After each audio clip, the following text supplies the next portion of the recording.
Hello everyone, welcome to UPSC memory meetings. So ఇవాళ topic వచ్చేసి RBI gold reserves గురించి. Okay, RBI RBI అనే central bank తెలుసు కదా. RBI is purchasing gold. Okay, cause దేనికి అంటే uncertainty in the market, Russia Ukraine war, monetary policy is becoming tight in USA, dollar appreciation పెరగడం వల్ల, capital flight, foreign currency goes out of India, inflation. Okay, so ఈ multiple reasons వల్ల RBI is reserving gold in the foreign currency. RBI is reserving gold in the foreign reserves. Okay. So ఇప్పుడు for example ఇప్పుడే జరుగుతున్న చూద్దాం. So RBI gold ఎందుకు purchase చేస్తుంది? పోనీ ఇవాల్టి సినారియో అంటే 4th April 4th 2025కి RBI gold ఎందుకు చేస్తున్నట్టు రిజర్వ్ అని మనం ఒకవేళ లెక్కేసుకుంటే, uncertainty in the market, as there is an uncertainty in the market కదా, అన్సర్టన్గా ఉంది మార్కెట్. రష్యా యుక్రెయిన్ వార్ ఇది పెద్ద టాపిక్. మొన్నే లైక్ యుక్రేనియన్ రిప్రజెంటేటివ్స్ వెళ్ళి యుఎస్తో మాట్లాడారు. అండ్ యుఎస్ రిప్రజెంటేటివ్స్ వచ్చేసి డెనై చేశారు హెల్ప్. ఓకే, ట్రంప్ అంతా ఓపెన్గా వైట్ హౌస్లో మనకి వీడియో ఒకటి వచ్చింది కదా, జెలెన్స్కీ వెళ్ళాడు యుక్రెయిన్ నుంచి. So Russia Ukraine war, uncertainty in the market.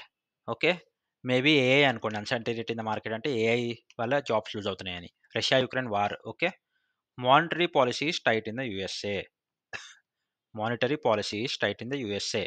మీరు చూస్తున్నారు కదా, ట్రంప్స్ టారిఫ్స్ పెడుతున్నాడు, హై టారిఫ్స్ అన్ని కంట్రీస్కి, రైట్? సో అండ్ వేరే కంట్రీస్ కూడా యూఎస్ ప్రోడక్ట్స్ ఎంకరేజ్ చేయకుండా హై టారిఫ్స్ పెడుతున్నాయి. ఎగ్జాంపుల్ మన ఇండియానే హై టారిఫ్స్ పెడుతుందని చెప్పి ట్రంప్ కూడా హై టారిఫ్స్ పెడుతున్నాడు. ఓకే, నెక్స్ట్ వచ్చేసి డాలర్ అప్రిషియేషన్, డాలర్ వాల్యూ పెరుగుతోంది. ఓకే, డాలర్ వాల్యూ పెరుగుతోంది.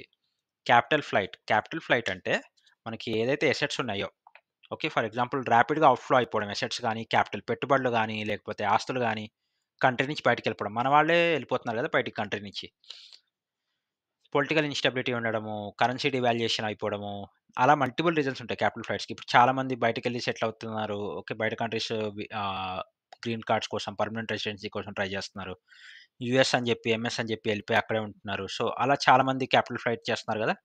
సో అది ఒక రీజను. అంతేకాకుండా మన కరెన్సీ డివాల్యూ అయిపోతుంది, ఎందుకంటే డాలర్స్లో పే చేస్తున్నారు, డాలర్స్లో ట్యాక్స్ కడుతున్నారు. ఆటోమేటిక్గా మనమే డాలర్ కాంట్రిబ్యూట్ చేస్తున్నాం, రైట్? మనం ఎప్పుడైతే డాలర్ కాంట్రిబ్యూట్ చేస్తాం, ఆటోమేటిక్గా డాలర్ వాల్యూ పెంచుతాం మార్కెట్లో. సో అది కూడా వస్తుంది క్యాపిటల్ ఫ్లైట్ అంటే. Foreign currency goes out of India. So ఇది కూడా బేసిక్గా కొంచెం క్యాపిటల్ ఫ్లైటే, సెమీ క్యాపిటల్ ఫ్లైట్ లాగే వస్తుంది category. But foreign currency goes out of India అంటే డీటెయిల్గా అంటే foreign institute investment. Okay, foreign institute investment లేదా ఫారెన్ డైరెక్ట్ ఇన్వెస్ట్మెంట్. ఓకే, పోనీ ఫారెన్ పోర్ట్ఫోలియో ఇన్వెస్ట్మెంట్ మనం డిస్కస్ చేసుకున్నాం కదా నిన్న మన క్లాసెస్లో. So foreign institution investment, foreign direct investment లేదా ఫారెన్ పోర్ట్ఫోలియో ఇన్వెస్ట్మెంట్ ఏవైతే ఫారినర్స్ అన్ని పెట్టారో వాళ్ళు అవన్నీ విత్డ్రా చేసేసుకుంటున్నారు మన మార్కెట్స్లోంచి. So foreign currency goes out of India. And ఇవన్నీ పక్కన పెడితే ఇన్ఫ్లేషన్ ఎందుకు అవుతుంది అంటే మనకు 100 రీజన్స్ ఉంటాయి ఇన్ఫ్లేషన్ ఎందుకు అవుతుంది అని. కన్స్యూమర్ ప్రైజింగ్ ఇండెక్సా, హోల్సేల్ ప్రైజింగ్ ఇండెక్సా, అన్ఎంప్లాయ్మెంటా, ఓకే, డిమాండా, సప్లైయా, ఓకే, సో అలా మల్టిపుల్ ఉంటాయి. ఓకే, ఎక్స్చేంజ్ రేట్సా. So lot of reasons inflation ఎందుకు అనేది. సో ఇవన్నీ పెరుగుతుండడం వల్ల ఎప్పుడైతే ఇన్ఫ్లేషన్ ఉంటే కరెన్సీ వీక్ అవుతుందో, కరెన్సీ వీక్ అయినప్పుడు గోల్డ్ మాత్రం అలా స్ట్రాంగ్ అవుతుంది, స్టేబుల్గా ఉంటుంది. కాబట్టి ఇండియా అండ్ ఆర్బీఐ ఏం చేస్తున్నారు, గోల్డ్ని రిజర్వ్స్లో పెట్టుకుంటున్నారు. If at all there is a వరల్డ్లో ఎకనామిక్ క్రైసిస్ వచ్చింది, వరల్డ్లో ఇన్ఫ్లేషన్ పెరిగిపోతుంది అన్నప్పుడు gold is a saviour. Okay, ఎక్కడ స్టోర్ చేసుకున్నారు మన వాళ్ళు అంటే bank for the international settlements అనే ఒక బ్యాంక్లో, బ్యాంక్ ఆఫ్ ఇంగ్లాండ్లో మన గోల్డ్ ఉంది. ఓకే, సో ఈ రీజన్స్ చూసాం కదా. ఎందుకు ఈ రీజన్స్ అంటే మనం ఇవాల్టి రోజు ఉన్న మార్కెట్ కూడా మనం వ్యాలిడేట్ చేసి చూపించాం కదా. సో ఎందుకంటే బెటర్ ఎగ్జాంపుల్ మీకు దొరకదు. సో కరెన్సీస్ వీక్ అవుతే గోల్డ్ స్టేబుల్గా ఉంటుంది. కరెన్సీస్ వీక్ అయిన ప్రతిసారి గోల్డ్ ఎప్పుడు పడలేదు. గోల్డ్ అలాగే రేర్ ఎర్త్ మెటల్ కాబట్టి గోల్డ్ ఎప్పుడు స్టేబుల్గా ఉంటుంది. గోల్డ్ కొన్న వాల్యూ ఎప్పుడు తరగదు. కాబట్టి అన్ని కంట్రీస్ వాళ్ళ రిజర్వ్స్ని గోల్డ్లో పెట్టుకుంటే, అండ్ మన కంట్రీ కూడా అలాగే వాళ్ళ రిజర్వ్స్ని గోల్డ్లో పెట్టుకోండి. అండ్ ఆ గోల్డ్ ఎక్కడ ఉంది? Bank for international settlement, bank of ఇంగ్లాండ్లో ఉంది. Got it? ఫారెన్ రిజర్వ్స్ రూపంలో ఉంటాయి అవి. ఆ గోల్డ్ ఎక్కడ ఉంటుంది? కరెన్సీస్ వీక్ అయినప్పుడు ఫారెన్ రిజర్వ్స్ రూపంలో ఉంటాయి అవి. ఓకే. ఎంతుంది మనకి? 563 బిలియన్ ఉంది. ఓకే. అంటే 563 billion of worth of gold is for 9 మంత్స్‌కి సఫిషియంట్ అయ్యేంత గోల్డ్ ఉందన్నమాట మనకి, మన కంట్రీకి. Next gold is strong in inflation. Gold అనేది ఇన్‌ఫ్లేషన్ అప్పుడు చాలా స్ట్రాంగ్‌గా ఉంటుంది. And also liquidity. Gold liquidity అంటే గోల్డ్ లిక్విడిటీ చాలా హై ఉంటుంది గోల్డ్‌కి. అంటే ఏంటి?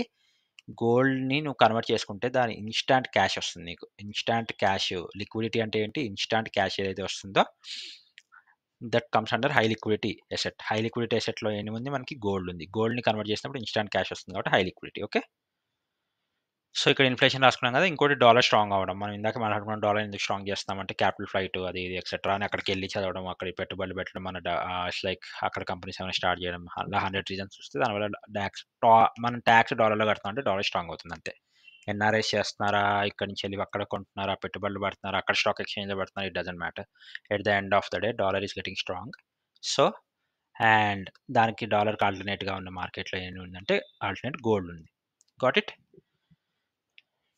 ఆ తర్వాత మనకి వోస్టర్ అకౌంట్స్ అంటారు. ఓకే. ఇక్కడితో టాపిక్ అయిపోయిందది. ఓకే. వోస్టర్ అకౌంట్స్ దాని రిలేటెడ్ కాదు. వోస్టర్ అకౌంట్స్ అంటే ఏంటంటే, ఏదైనా వేరే కంట్రీతో ట్రేడ్ చేస్తున్నప్పుడు, ఫర్ ఎగ్జాంపుల్ ఏదైనా వేరే కంట్రీ ఓకే. మన ఇండియాతో ట్రేడ్ చేస్తున్నప్పుడు రష్యా ఉంది. రష్యా మన ఇండియాతో ట్రేడ్ చేస్తుంది. ఓకే. రష్యాలో 9 బ్యాంక్స్ ఓపెన్ ఉన్నాయి మనవి. ఓకే.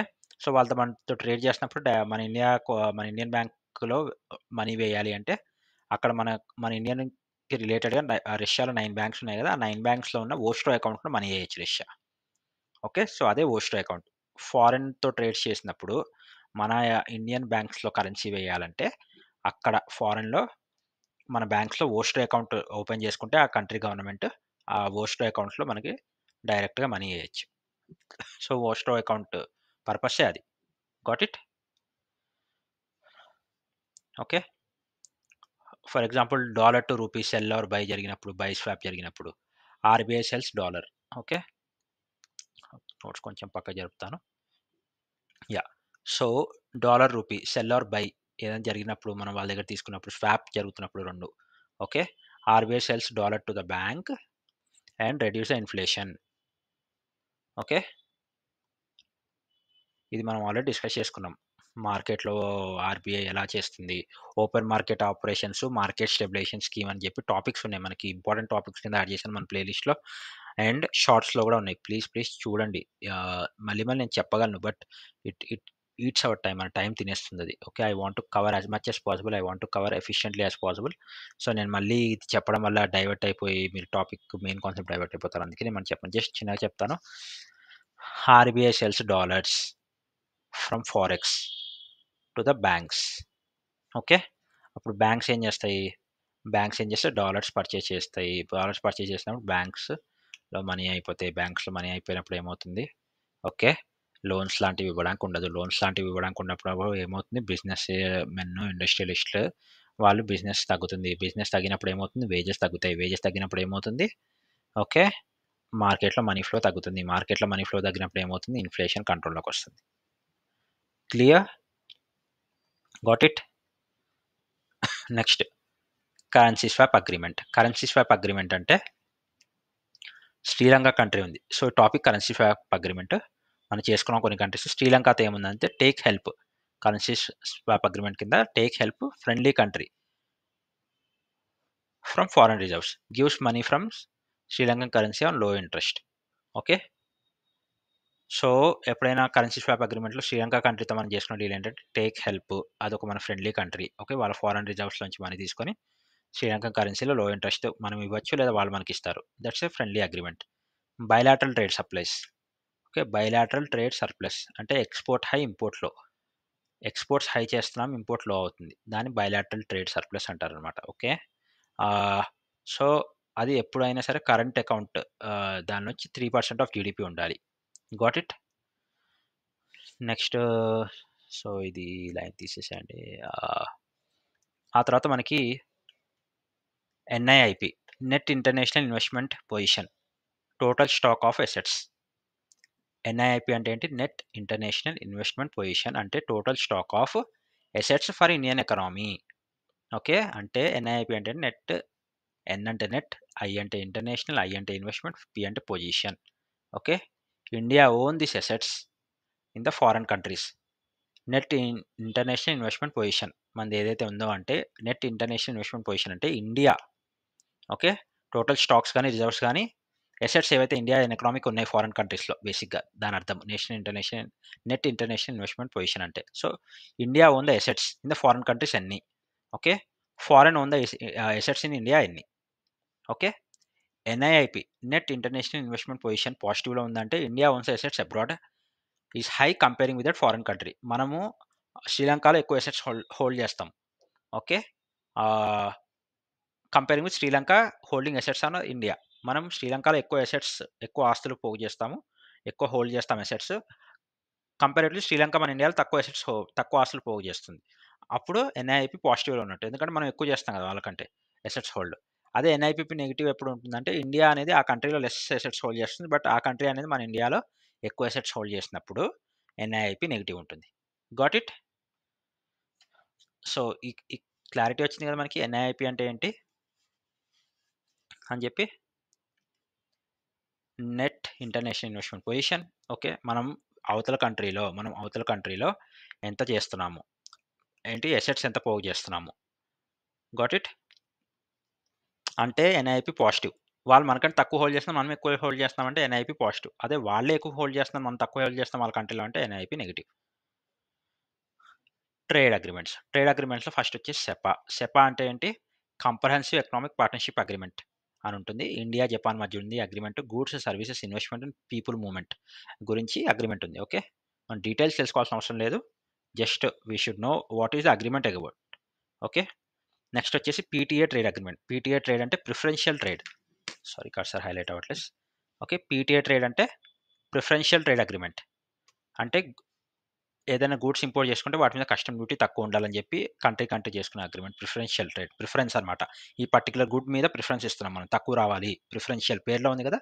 ప్రిఫరెన్షియల్ ట్రేడ్ అగ్రిమెంట్ అంటే ఈ పర్టికులర్ గుడ్స్, ఈ సెట్ ఆఫ్ గుడ్స్, రైస్, వీటి మీద మనకు తక్కువ రావాలి, ప్లాస్టిక్ లేకపోతే ఎలక్ట్రానిక్స్, ఈ ప్రిఫరెన్షియల్ గూడ్స్ అని ఒక లిస్ట్ తయారు చేసి ఈ ప్రిఫరెన్షియల్ గూడ్స్ మీద మాకు కస్టమ్ డ్యూటీ తక్కువ వేయండి అని చెప్పి ప్రిఫరెన్షియల్ ట్రేడ్ అగ్రిమెంట్ చేసుకోవటమే, ఓకే. అది వైస్ వర్సా, మన కంట్రీ చేసుకోవచ్చు, వాళ్ళు చేసుకోవచ్చు, whatever it is. Preferential trade agreement. Free trade agreement అంటే reduce or eliminate the custom duty. అసలు కస్టమ్ డ్యూటీయే ఉండకూడదు ఇంపోర్ట్ ఎక్స్పోర్ట్స్కి అంటే ఫ్రీ ట్రేడ్ అగ్రిమెంట్ కిందకి వస్తుంది, ఓకే. ఫస్ట్ది ఏంటి? కాంప్రహెన్సివ్ ఎకనామిక్ పార్ట్నర్షిప్ అగ్రిమెంట్ అంటే ఫ్రీ ట్రేడ్ అగ్రిమెంట్ లాంటిది కొంచెం ఇది. ఇండియా జపాన్ అగ్రిమెంట్ చేసుకునే goods services investments people movement ఎలాంటిదైనా సరే దానిలో ఏమేమి రెస్ట్రిక్షన్స్ ఉండాలి, ఏది ఫ్రీ ఉండాలి, ఏది పెయిడ్ ఉండాలి అని చెప్పి ఇవి డిజైన్ చేసుకున్నవి. పీటీ అంటే ప్రిఫరెన్షియల్, తర్వాత free trade. Got it? So ఇది ఇవాళ క్లాస్ అయిపోయింది. ఇవాళ డిస్కస్ చేసుకున్న టాపిక్స్ మనం చూసాం కదా. ఆర్బీఐ రిజర్వ్స్ ఎందుకు చేసుకుంటుంది, కరెన్సీ స్వాప్ అగ్రిమెంట్ అంటే ఏంటి, ఓస్టో అకౌంట్ అంటే ఏంటి, బయలాటరల్ ట్రేడ్ సప్లైస్ అంటే ఏంటి, okay. NIIP net international investment position అంటే ఏంటి, ట్రేడ్ అగ్రిమెంట్స్లో సెపా అంటే ఏంటి, పీటీఏ అంటే ఏంటి, ఫ్రీ ట్రేడ్ అగ్రిమెంట్ అంటే ఏంటి, ఓకే. ఈ పేజ్ ఇగ్నోర్ చేయొచ్చు, లైక్ దీనిలో ఇన్ఫర్మేషన్ అంత ఎక్కువ ఏం అవసరం లేదు.